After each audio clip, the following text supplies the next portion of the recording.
Hello viewers, আরও একটি নতুন ভিডিওতে আপনাকে স্বাগতম।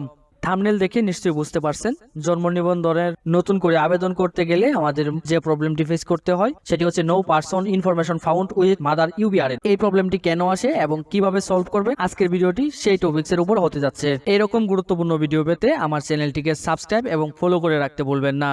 তাহলে কথা না বাড়িয়ে চলেন আমরা মূল ভিডিওতে চলে যাই। আশা করছি আজকের ভিডিওটি দেখলে আপনি সম্পূর্ণ বিষয়টি বুঝতে পারবেন স্টেপ বাই স্টেপ। তাহলে চলেন ভিডিওটি শুরু করছি।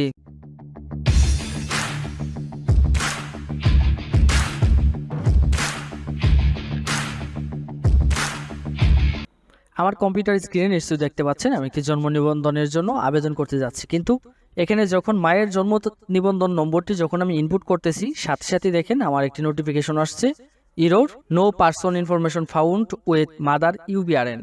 তো এইটি আসতেছে কেন, এর কারণটি আমি আজকে দেখাচ্ছি। দেখেন আমি বারবার যতবার এখানে ট্রাই করতেছি ততবারই আসছে। যদি আপনাদের ক্ষেত্রেও সেম এরকম আসে তখন যে কাজটি করবেন, তখন আপনি এই জন্ম নিবন্ধনের নম্বরটি লিখবেন। লেখার পরে যদি দেখেন এই প্রবলেমটি হচ্ছে, তাহলে পূর্ববর্তী ধাপে চলে যাবেন এবং পূর্ববর্তী ধাপে গিয়ে আপনি সব কিছু তথ্য একবার দেখে নেবেন ঠিক আছে কিনা। দেন আবার পরবর্তী সেম ধাপে আসবেন।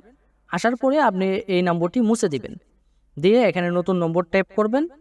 নতুন করে নম্বরটি এখানে টাইপ করবেন। টাইপ করার পরে কম্পিউটার স্ক্রিনে যে দেখাচ্ছি আপনি দেখেন এই আদার একটা সাইডে আপনি ক্লিক করবেন। ওইখানে আপনি ক্লিক না করে বাহিরে যে কোনো এক জায়গায় ক্লিক করবেন। ক্লিক করে দেখবেন নম্বরটি পরিবর্তন হচ্ছে কিনা। যদি দেখেন যে না হচ্ছে না, তাহলে আবার পূর্ববর্তী ধাপে চলে যাবে এবং সেখানে গিয়ে যে কাজটি করবেন আপনার সন্তানের যে ক্রমটি রয়েছে সেটি দেখে নেবেন সন্তানের ক্রমটি ঠিক আছে কিনা। যদি দেখেন যে সন্তানের ক্রম ঠিক আছে, সন্তানের ক্রমটি আপনারা চাইলে এখান থেকে পরিবর্তন করে দেখবেন। কারণ আমার এখানে আগে যে ক্রমটি দেওয়া ছিল দেখেন আমি ক্রমটি পরিবর্তন করে 2 করে দিচ্ছি।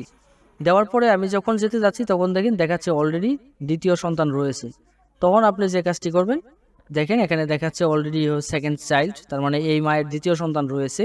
তখন আপনি সন্তানের ক্রমটি আবার পরিবর্তন করে 3 অথবা 1 করে দিবেন। তখন যে কাজটি করবেন আপনি ব্রাউজার চেঞ্জ করে দিবেন। যেমন আমি দেখেন আগে ছিলাম মোজিলা ব্রাউজারে, এখন আমি গুগল ক্রোমে চলে আসলাম। তো ব্রাউজারটি চেঞ্জ করবেন, চেঞ্জ করে আবার সেম একইভাবে তথ্যগুলো ইনপুট করবেন। সন্তানের ক্রমটা ঠিকঠাক দেবেন। দেওয়ার পরে পরবর্তীতে চলে যাব। যাওয়ার পরে এখানে জন্ম নিবন্ধনের নম্বরটি লিখবো। লেখার পরে দেখেন আমার অটোমেটিকলি দেখেন নিয়ে নিছে। দেন আমি আবার পরবর্তীতে ক্লিক যদি করি দেখেন আমাকে পরবর্তী ইন্টারফেসে নিয়ে গেছে। তো এইভাবে আপনারা চাইলে এটাকে এভাবে আপনারা চাইলে সমস্যাটি সলভ করে নিতে পারবেন। এই ছিল আজকের মতো। এরকম গুরুত্বপূর্ণ ভিডিও পেতে চ্যানেলটি সাবস্ক্রাইব করে রাখবেন।